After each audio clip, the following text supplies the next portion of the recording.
This is the When Work Isn't Work podcast. This podcast exists to help people reignite the love of what they do in a post-pandemic world. The pandemic gave us a once-in-a-lifetime opportunity to reflect on what is truly important to us in work and in life. I'm your host, Sinead Connolly, co-founder and director of Lotus People, an award-winning Sydney-based recruitment agency.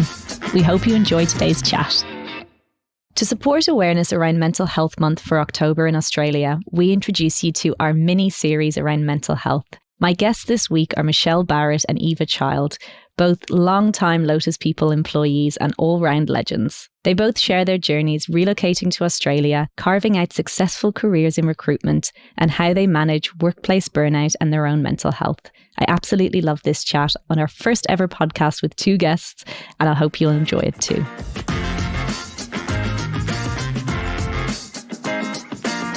Ladies, welcome to the When Work Isn't Work podcast. Thank you. Thanks for having us. Thank you. How exciting is this?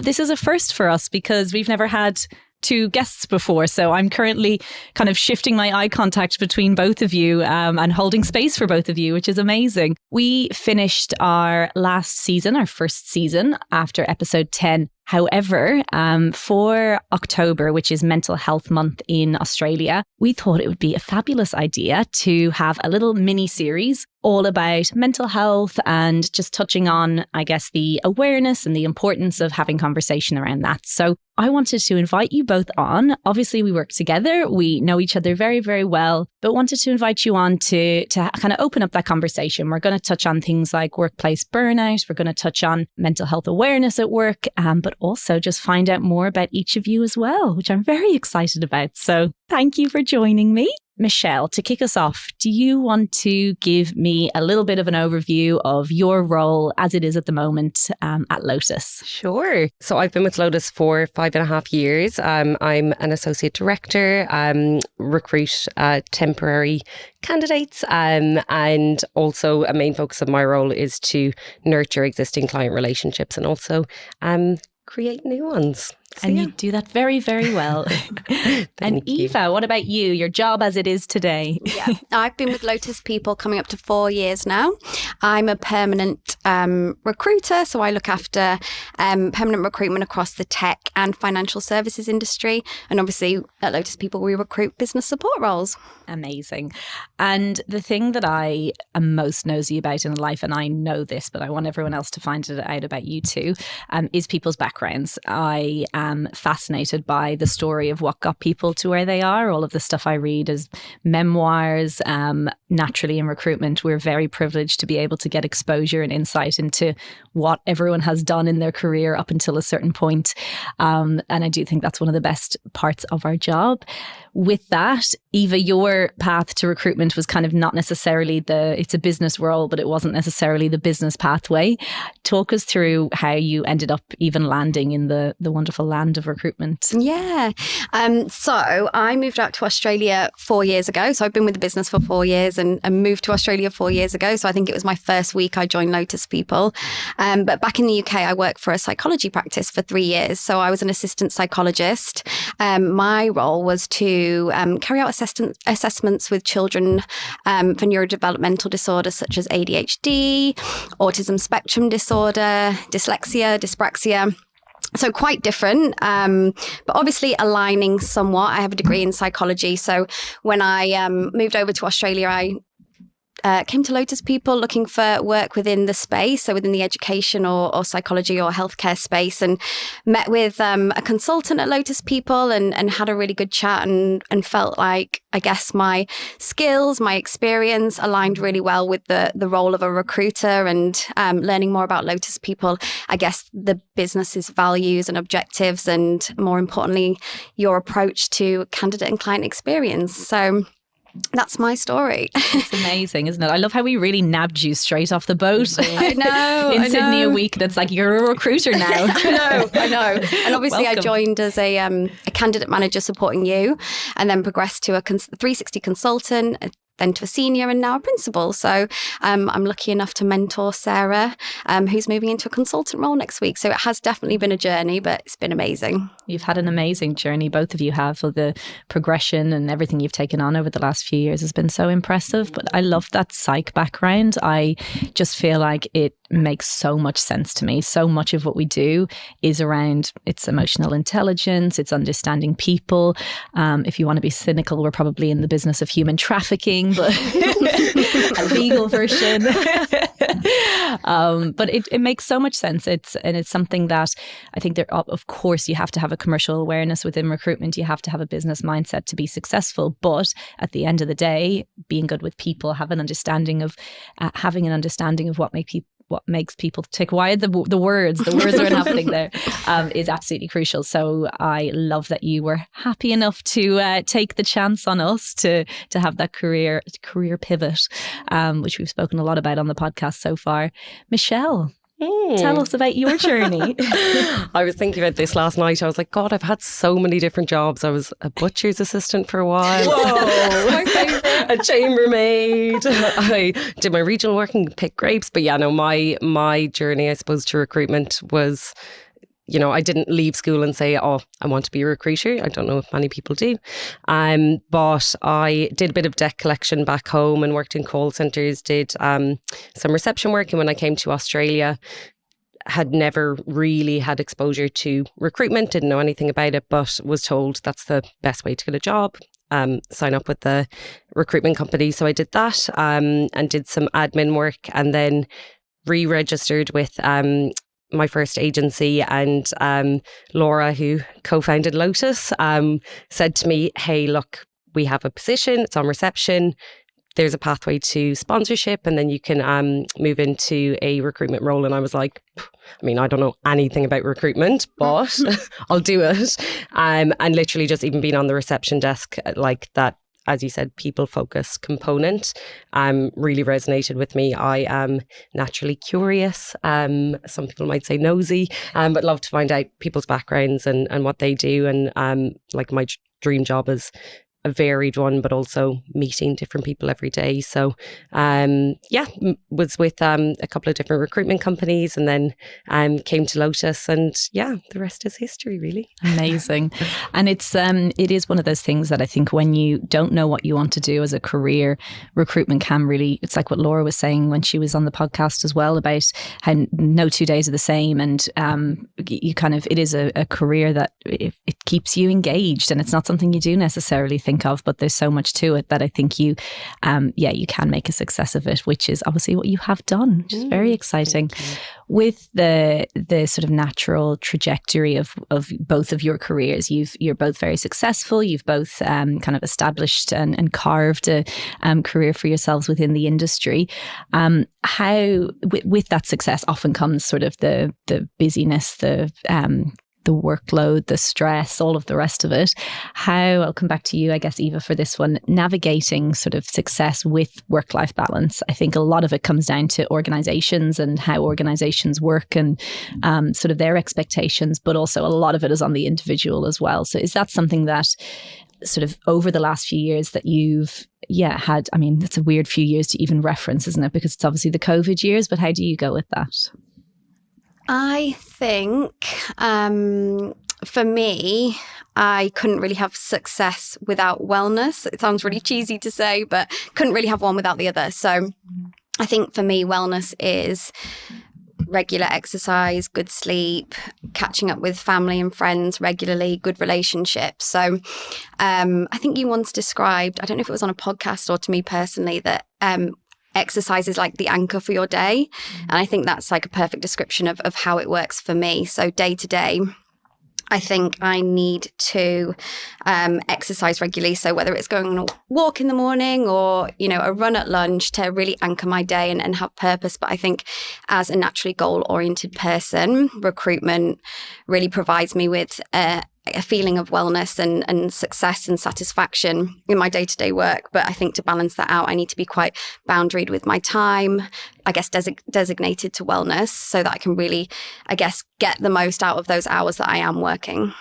Absolutely. And even as you say, boundaries with your time, you, unlike anyone I've ever met in my whole life, have such a good grasp on time management. It's honestly something that I look to and I'm just like, teach me your ways. You are so good at just getting everything done and sticking to exactly what's in your diary and always making time for exercise and always finishing on time. But you get so much done and you're so productive. And it's something that I've been in the office kind of working late, knowing that I'm being completely slow and inefficient in what I'm doing. And Eva's like completely done. She's achieved everything she needed to achieve and off for the day. And I'm like, I want to be that efficient. Well, it definitely hasn't always been that way. I remember when I started out in recruitment and I first moved into my consultant role. I remember a colleague and I who moved into a consultant role at the same time. We'd literally get to the office at 7:30. But having said that, we also went to the gym before that. So, but yeah, no, it is important, and I'm definitely quite efficient with my time. I think naturally I get it from my mother. It's a good thing to inherit. Good old mum. And yeah, I think you're exactly right with that exercise piece. I think that's in my own experience. I set up Lotus 7 years ago, and at the beginning it was work. I mean, it's startup land, right? So you're just powering through. You're just in that mode of every single bit of energy goes into it. And I know for me, I didn't make time for exercise and I didn't meditate then, and I didn't sort of put all these anchors into my day, and it resulted in burnout. And I've spoken very openly about the fact that I got chronic fatigue syndrome and I was out of the business for 3 months, and that whole experience was so terrifying. But it really was kind of pivotal in terms of how it was a catalyst for me making all of these life changes, which I absolutely live and die by now. And I feel like now, 7 years later, and that's why I think it always is a journey. You always gather the learnings as you go. It is a journey. It's naff to say journey, but like it is. And for me, the way my life is now, I do so many positive things to keep myself from burning out and to prevent myself from burning out. And that's just come from sort of trial and error of what works, what doesn't work. But I completely agree with you. I think when you are successful and you listen to Diary of a CEO, you listen to these podcasts, you listen to all of these successful people, and when you hear their stories, it's naturally they have really good habits. They have, and we all hear about Tim Ferriss doing loads of exercise before 5, he gets up at 4 a.m. and does everything before 6, all that stuff. Like that's kind of the extreme version of it. But absolutely, I agree with you. I think the two go hand in hand, and it's very, very rare you'd see someone who is at the top of their career or the top of their game and everything else around them is falling apart because they have really bad habits with eating and with exercise. It's just not really something that happens. So I completely agree. I agree with you, but then I also realized that you said I'm the one who said it to you. That's literally what I was thinking when Eva said that. I was like, oh my God, remember you didn't exercise and you didn't have you're so different now compared to that's what I was going to say as well. I had never been, I think I learned a lot of my habits from you, to be honest. I think I definitely hadn't been to a gym before in my life until I moved to Australia. Don't think I'd been for a run, maybe like a 2K run. So yeah, a lot of those habits I would say have come from you. There you go. And that's the hope, right? Because I definitely learned them from other people as well. So we all sort of, what is it? You're the result of the 5 people you spend the most time with. So choose those people carefully. Like thinking of how much time I spend with my dog. I don't think a Great Dane counts. I don't think you're 1/5 Great Dane, Michelle. Although, if we think about it. And what about you? Because you've, as you mentioned before, you started out sort of like I did, in a support role in recruitment and have had this kind of crazy career growth. So how does that look like for you, that whole balance and success picture? Yeah. I mean, I think it is hard, and I always struggle if I fall out of routine to get back into it, but very similar to what you and Eva have already said, exercise is my absolute key. That really helps, just having structured exercise, every single day, getting to the gym and getting out in nature as well, I find really helps. Making sure I bring the dog to the park. And outside of that, just connection outside of work as well, I find really helps. Making sure I make time for my family, and making time to have boundaries, as Eva does, with finishing up at a certain time, not checking my emails, before I go to bed first thing in the morning. I used to be really bad at that, like get up for the gym at 5, check. I mean, I do check my emails because I get last minute rolls through, but, to being, I suppose, a bit more strict around that as well. So yeah, I'd say exercise, meditation, podcasts, and good this boundaries. Podcast. Yeah. Yes. Obviously. You're both fans. You've both listened the whole way through, which is amazing. Yeah. No, and I completely agree with you. And I think a couple of things you mentioned, particularly around connection and that being online all the time. I think there are two things that were really exacerbated. Yeah, I knew. I was like, am I going to get this word out? During COVID and working from home. And I think with the whole working from home situation, we ended up needing to be online all of the time and being on our emails all of the time. And it's harder. I think it's easier when you're in the office to cut a 5 p.m. I'm going home than when you're at home, because you don't necessarily have to leave to go anywhere. So you've more motivation to just keep on powering through. And I think that resulted in a lot of burnout. I remember reading a Black Dog Institute report on workplace burnout right after COVID. And the results were staggering. There was a huge percentage of people who were feeling totally burnt out. And we couldn't leave the country to go on holidays. We were all separated from our family. Even as I say that sentence, I'm like, I don't want to go back there too much because it is like triggering. Yeah.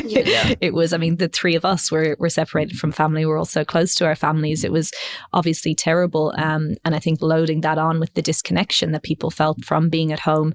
And I think we can easily fall into, we were only speaking about this yesterday, you can easily fall into working from home and thinking that's the best thing for you because you have more time at home and you can do more chores and you sort of feel a bit more grounded.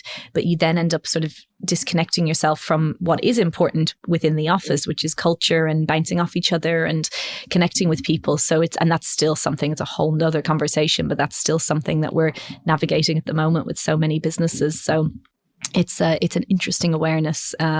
With regards to burnout, Eva, from your perspective, you are very good. You've good routines. You've got good practices in place. If you, and maybe kind of around COVID and not taking holidays and all of this would have been a time where it happened, but do you sort of know when burnout's coming? Like have you experienced it? Is that something that you're aware of in yourself? No, I don't think I am too aware of that, to be perfectly honest. Looking back now, I've definitely experienced it. Like you mentioned with the holidays, not taking holidays, I essentially accrued 6 weeks of leave over the 2 years of COVID, which now seems crazy. But was saving that leave to go home and visit family as soon as the borders opened, which was the most incredible 6 weeks of my life. I don't regret a thing, but yeah, leading up to that, I think I was definitely experiencing burnout. I don't know what the signs were. I would say just fatigue, zoning out, lacking focus, I would say. Although, I definitely didn't let my work slip. I would say it was probably just seeping into my personal life a little bit more. I made a joke earlier to you that I think I napped every single day when I went home for 5 weeks. And my mum probably thinks I'm a lazy teenager, but I think I was just so tired and exhausted and just, I guess that sense of relief being home with family and seeing friends, I just relaxed. And then I came back with so much fire in my belly, ready to go again. So I think I will probably take more holidays. But now we obviously have the remote working policy and the mental health days. I think it's going to be a lot easier because I am actually still accruing leave for another 4 weeks at home in the summer for 2 very important weddings. But yeah, with that remote working, I think that'll enable me to have more regular breaks. Yeah. And that's it, because we want to be able to have those chunks at home. Like I've done it.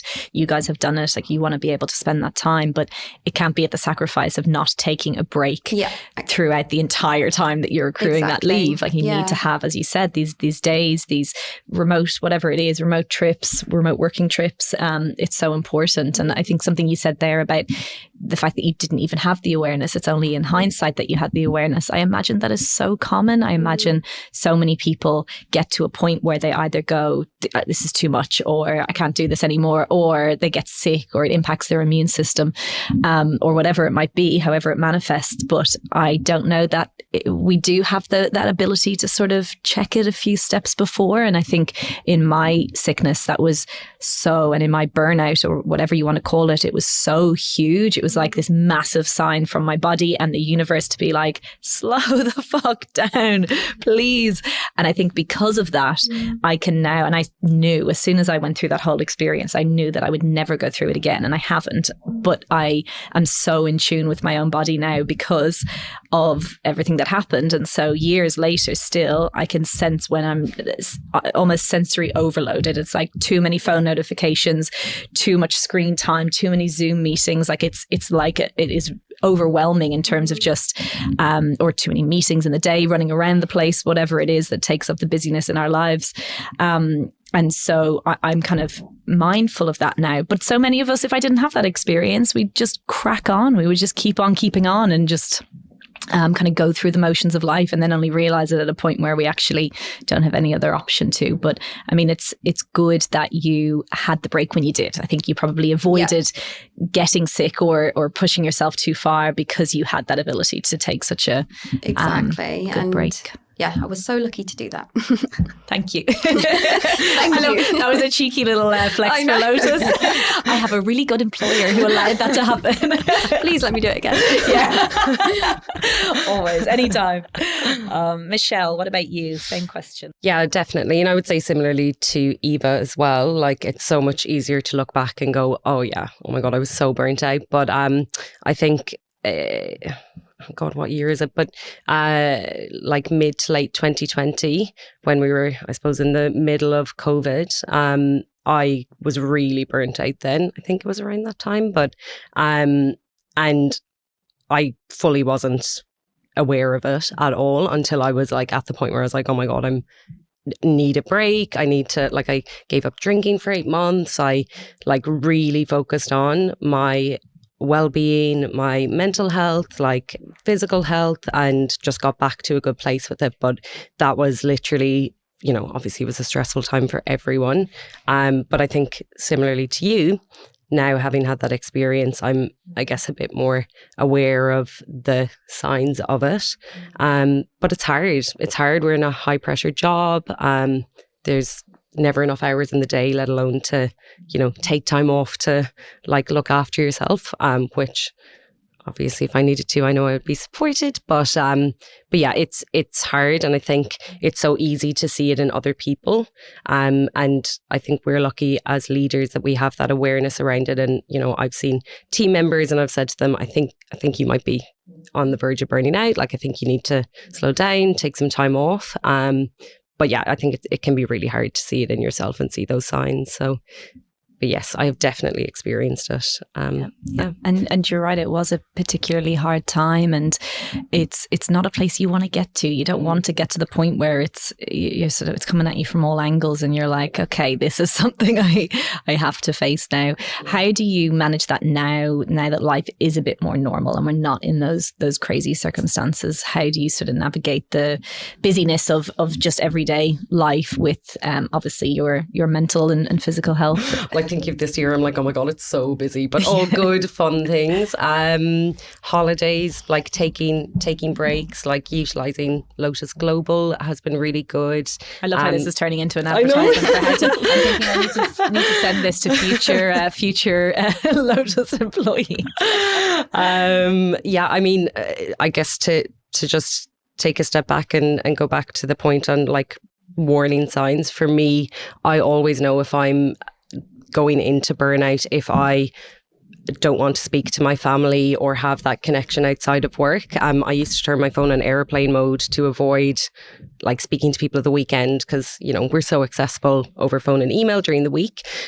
So if I even have a hint of that, I'm like, okay, I'm heading in that direction. What do I need to do? So yeah, just taking holidays, taking time again to connect with the people around me, and not saying yes to everything, even though this is my year of yes and saying yes to everything.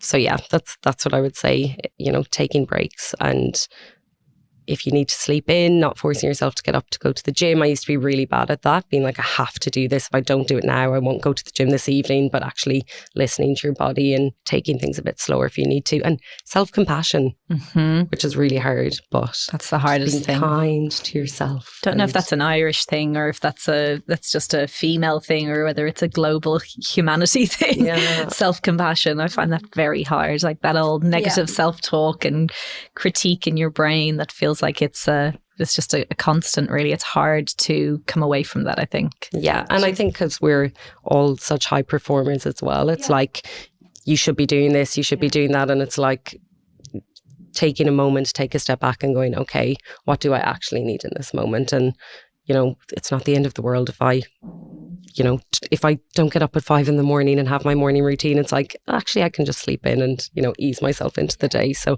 I'm quite tunnel vision in the way that I am as well. Like I need to take lots of steps back and reassess. But it's part and parcel, I think, of the type A personality, isn't it? It's like that driver, type A, achiever, get shit done. The kind of other side, or the shadow side of that, is just the force that comes with it and the pushing. And I think adding softness to that personality type and softness to yourself and softness to how you approach things, exactly that. I wake up in the morning and I'm tired, so do you know what, I'm going to lie in today, rather than that self sort of flagellation of, no, I must, and this is what I've committed to doing, therefore I'll do it. Because we know that we're disciplined, we know that we can achieve a lot in a day, but there also has to be some sort of softness and flexibility, exactly, to be able to pull back from that. It was what Beck said on the podcast the last day. She was speaking about her advice in general was to go gently and to, rather than being sort of the rock in the river, picture yourself as the twig and sort of surrender and go with things. And I was like, oh, that's such a lovely way of putting it, because I think there is a force that we do tend to look at. And go gently. How do I do that? Michelle's like a bull in a china shop. Tell me, please. Positive and negative. Be the twig. Yeah. I am the twig. I said that the last time. I was like, I'm a twig, I'm a twig, I'm a twig. I need to repeat that mantra and that affirmation a lot more, though, because I am not a twig. No, me either. Definitely not a twig. We can work on it. We can certainly work on it. This podcast is sponsored by Lotus People Recruitment. We are an award-winning Sydney-based recruitment agency with a genuine human-first and innovative approach. Lotus People are disrupting the recruitment industry by placing quality and service at the heart of all we do. Recruiting roles across HR, talent, business support, and much more. Head to our website today for more information if you are a job seeker or an employer hiring staff. We're at lotuspeople.com.au. Just touching on something that you mentioned there about kind of putting your phone on airplane mode. It's funny how often Johann Hari is an incredible author who wrote a book called Lost Connections and a book called Stolen Focus. And I absolutely love both of those books. But he said exactly that in Lost Connections. It's all about our need for human connection and how loneliness is a huge, it's rife. It's a huge issue in this age in our society. And often when we're tired and burnt out, the first thing we want to do is shut people out and close doors and withdraw, exactly, and to isolate, when actually the very thing that's going to fill your cup up and make you feel better is surrounding yourself by people. But it's interesting how kind of it's counterintuitive. We sort of lean towards the thing that lean away from the thing that's actually going to help us. And I'm extremely extroverted, so I feel like that says everything you need to know. But yeah, it is like that withdrawal. It's almost like almost leaning into the working from home thing as well, like during COVID, thinking that's like, this is amazing, I've extra time in the day, and then once you're back in the office realizing, oh my god, I need that connection and people. Yay. Surrounded by them. An extrovert's heaven. Amazing. And I guess thinking about from the other side of the coin, you both recruit for a lot of businesses. We I was literally about to start doing a Lotus blurb. We recruit across these sectors. I'm like, no, that's just what my brain wants to do. The neural pathway has been formed on that one. you work in lots of different sectors, but also both of you do look after the tech space as well, which is a lot of that sort of hustle and kind of get in at startup stage and put your blood, sweat and tears into it. So you probably do get to see lots of different business environments based on the different areas that you recruit in. In thinking about the shift we've seen in the last few years, and particularly within the tech space, there's a huge focus on people and culture and a huge focus on treating people well.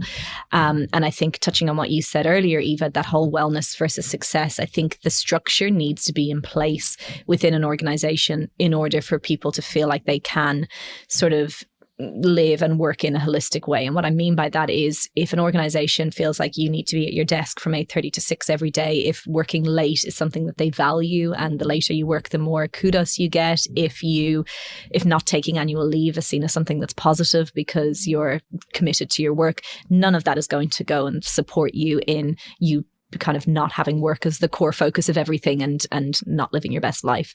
So with that in mind, what businesses would you say, Eva, that you, or what things have you seen? What businesses? What things, do you want me to name them?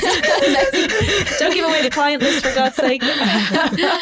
What things have you seen businesses do that are really strong sort of, I guess, people initiatives that would really help and support people in being successful and having a life as well? Yeah, absolutely. I mean, there are all sorts of amazing initiatives, from I guess super flexible working to employee assistance programs and social clubs and good parental leave policies, etc. But just to be specific, and I guess this is something to relate to, given we've spoken so much about, I guess, missing our families and bits like that. I have a contact who works in talent acquisition within a global tech company. She's going home for 6 weeks for a friend's wedding in October. Is it October yet? No, it's September. In October. And I think she's taking 3 weeks leave. And then for the other 3 weeks, she is remote working. And within their team, they have a output over hours policy. So she obviously has to work around any, if she's having meetings with Australian hiring managers, she needs to work around their hours essentially. But kindly, her manager, who's like the TA manager essentially, has moved all the internal TA meetings to the afternoon. So she's not getting up in the middle of the night. So she describes it as, genuine flexibility on both ends. They're both kind of meeting in the middle. And I think the TA team are mainly expats. So I imagine they're kind of taking it in turns and helping each other out and doing it for each other. But I thought that was, a real kind of genuine people first approach, and not just people first, but I guess, taking the individual circumstances into consideration. And I'm totally aware, it's not right for all teams, all roles, all businesses. It's very specific to, I guess, what they do and her position. But I thought that was incredible. Mm-hmm. It really is. And it's something that it will retain people. It will make people have that loyalty to the business. It will make people feel like they're able to do their best work because they're being supported on that side of things as well. What would you think? What's the question again? You're just so engaged that you're forgetting people initiatives. Any people initiatives in businesses that you have seen businesses do that are kind of above and beyond. Yeah, I mean, I think this is, I guess, very basic, but the change, and I think it's happened because of COVID as well, but the change in conversation even around mental health and well-being, like from before COVID to now, with all of the businesses that we're speaking with and meeting with, it's, the initiatives that they're doing, but also asking us questions like, what do you do? What are you hearing about in the market? How can we do things differently? But like well-being days. Some businesses are doing that once a month or once a quarter. Obviously, employees don't have to give a reason as to why they're taking them. EAP programs as well. And just more open conversations, which I know isn't like a massive thing, but I think it is, though. I think it is a huge thing, because I've been in recruitment in Sydney, or been working in Sydney for 10 years, and the conversation has shifted so dramatically around mental health and around awareness around mental health. And I think that has needed to happen because we are a holistic human, and I don't think it's fair or reasonable or normal to expect that everyone can give 110% output all of the time. Like, there is kind of seasons and people have sort of ups and downs and life happens. And I think that there have traditionally been many old school businesses who don't see that side of the coin for an individual, and they only see it as work and this is what we expect of you, and the two things are completely separate. And I think although in that same Black Dog Institute report that I mentioned, they actually said that the best thing to happen for workplace mental health was COVID, because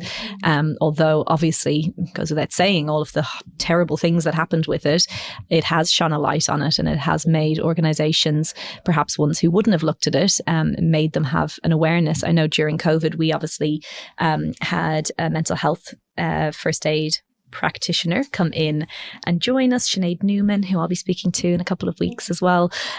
She came in and educated us, first the leadership team, and then the entire company-wide sort of business. And it was all around how to, exactly what we're talking about, how to spot burnout, how to support people. And that's something that we wanted to do because we wanted to increase our literacy around it. But I think it's something that is almost, rather than being a nice to have, it's a complete necessity. And I think even we're very active on LinkedIn. We spend a lot of our time on work social media.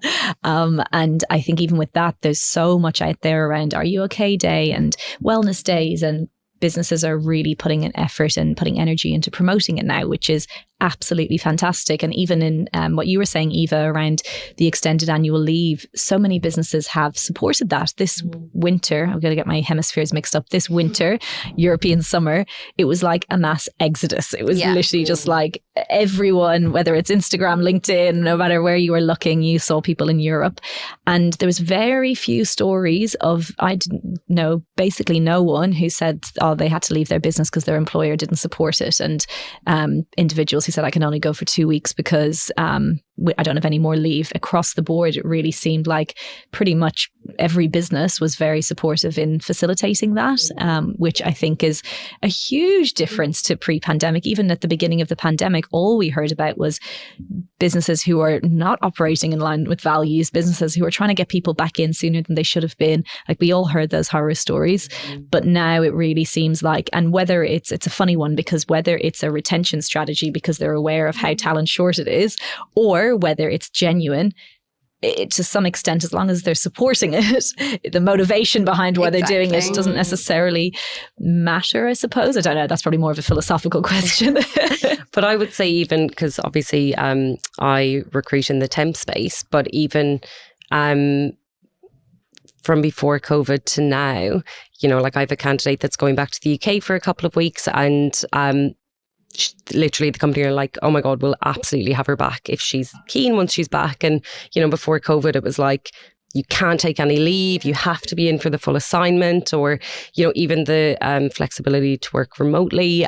You know, if I have a candidate, you know, I've had a candidate before that was struggling, and the company completely supported them in saying, look, do what you need to do. If you need to take time, do take time, but also work remotely and just keep in touch with us and let us know how we can support you. We have an EAP that you can use, and, you know, is there anything else that we can do? So even that, you know, temps being treated as permanent employees and being given that same level of support as well, even though they're there to, you know, cover an urgent need. I do think that's changed so much since before COVID even. So, and I think that ties in with just the treating people well and the human side of it, no matter the nature of the role that they're doing. It's, at the end of the day, it's treating people kindly and seeing them, again, like we were saying before, in this holistic way of, you're not just a person. And I think Zoom and all of that stuff has really broken down those walls as well, and seeing people's, how many kids and pets and so living many rooms and bedrooms have you seen? It's like this veil that's been sort of lifted that we wouldn't have had any exposure to. And I've met clients' kids and husbands, and heard the delivery man go and asked what's in the box. I miss that, actually. I miss those meetings. Yeah, I had one recently. I met the client's 1-year-old little boy. He was really cute. But yeah, it's just given that human element, right? Yeah. Like taking that, I guess, corporate element away. Which is we've never been very good at, have we? That super corporate. We're always 110% ourselves rather than the corporate version of ourselves. Yeah. No. But yeah, it's been been a good change. It's been a journey, hey? Yeah. And it is. And I think naturally in the people that we deal with who are predominantly people in culture and HR and people who are focused on the people aspect of a business, there's so much good stuff happening out there. And businesses, exactly as you said, Michelle, businesses do care and they want to make workplaces a place where people do kind of enjoy coming and want to do their best work, essentially. But it's funny because even in thinking about that, I have a couple of friends in Ireland who just don't necessarily work within an environment that it's still that flogging mentality. I don't know if it's just the organizations we work with. I don't know if it's a Sydney thing versus European thing, but they're flogged, they're undervalued, you're just a number. And almost my response is there still businesses that are doing this? You should go to ones that aren't. There are so many good ones. So I don't think it's a full shift, but we're definitely making steps in the right direction, which is good. And I would agree with you in terms of the clients. Like, I think not just saying this, like we are very lucky to work with really kind people that care about their employees. So I think because we're values based in how we operate as individuals, as a company, and therefore the energy that you put out and the energy that you attract in is naturally people who align with those as well. Like the people who won't work with us we won't work with are the people who won't work well with us, I suppose is what I'm saying, are the people who don't treat people well and have terrible people policies and no one wants to enjoys going to work there. It won't be in alignment. So that does make sense. In terms of the last question, I feel like I could keep chatting for a very long time. But thinking about one piece of advice about whether it is exactly what I just mentioned, someone who is not feeling valued at work, they feel like their mental health is being brushed under the carpet, or there's just no space to talk about it with their manager, or they're just not loving work. They're feeling like work is hard work.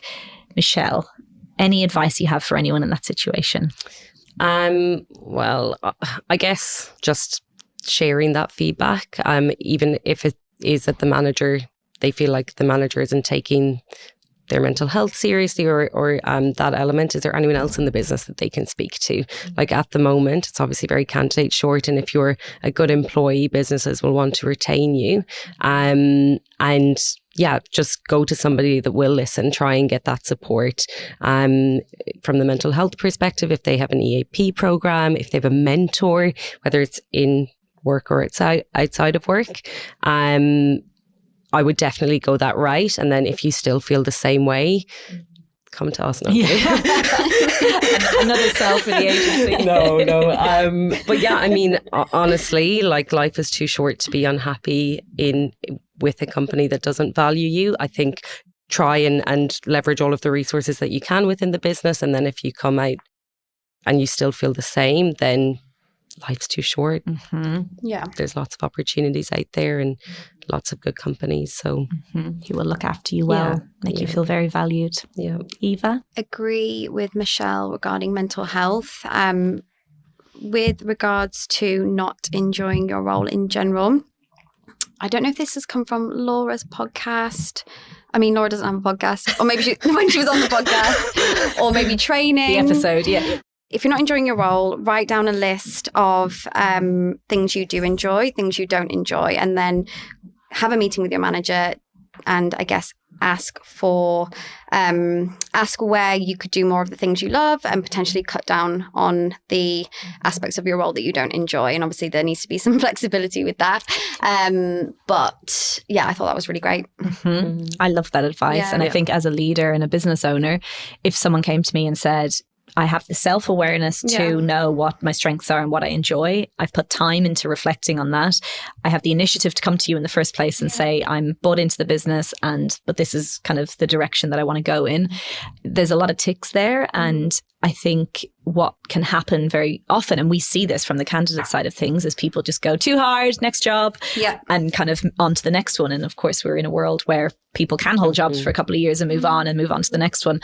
And so people just do. And I think you don't necessarily, get a lot of depth with that. If you did kind of come into your manager and say, look, this is what I want to enjoy, and they were receptive to that, you can carve a whole new career for yourself. You can lean into your strengths. It's something we've always been really good at. And people we've had in the business previously who've literally had gone from being admin to being a recruitment consultant to being marketing to being projects and kind of wearing lots of different hats. I am such an advocate for the fact that as a small, nimble business, one should be able to lean into their strengths and do the things. It's like the Gallup Strength Finders, the like strengths tests that you can do. I did some of them recently with a couple of new starters in the team, and it's amazing because it's like, oh, do you know what? That they're the areas you're good at, rather than focusing on the bottom 5 and saying you need to get better at those because that's your weak spot. It's a case of going, these are your top 5, lean fully into these, be aware of the shadow side of them, but lean fully into them and work with your strengths in mind. And I think Erin and I spoke about that before as well on the podcast. But I think that's so valuable. And I think that's when you're happiest. I know for me, 7 years in, I think every 6 months I've had a new job. It's felt like I've had a completely new job. And I know now that when I'm doing the things that I'm good at, that my strengths are, it's when I'm happiest. Mm-hmm. It's when I have the most purpose. It's when I feel like I have that sense of accomplishment at the end of a day or the end of a week. And if everyone can do that, why can't they? Which is literally the premise behind even setting up this podcast. I'm such an advocate for it. I think if everyone is filling their days, and of course there's boring things, of course there's the emails and the admin and the things that you don't necessarily want to do. But if everyone can fill their days with the stuff that they know they're good at and feel like they're competent and adding value, then it brings a lot more joy, and that will naturally flow into the rest of your life and flow into your relationships and your friendships and your sort of satisfaction in other areas as well. So it's a really good point. Yeah. And the only other thing I was going to add was, I guess you touched on it, Eva, going to your manager. Like, people only know what they know, and you have to, if you're not enjoying your job, you have to speak up and you have to share that with your manager. Because otherwise, how can they help you? And I think people are so receptive to it. The right leaders, the right managers. And if they're not receptive and if it doesn't go well, how certain will you be that isn't the role in the business for you, rather than leaving kind of second guessing or having question marks over it? And if they support you, brilliant. That says so much. And if they don't, then that's your question answered as well. So it's a really good point. Thank you both. Pleasure.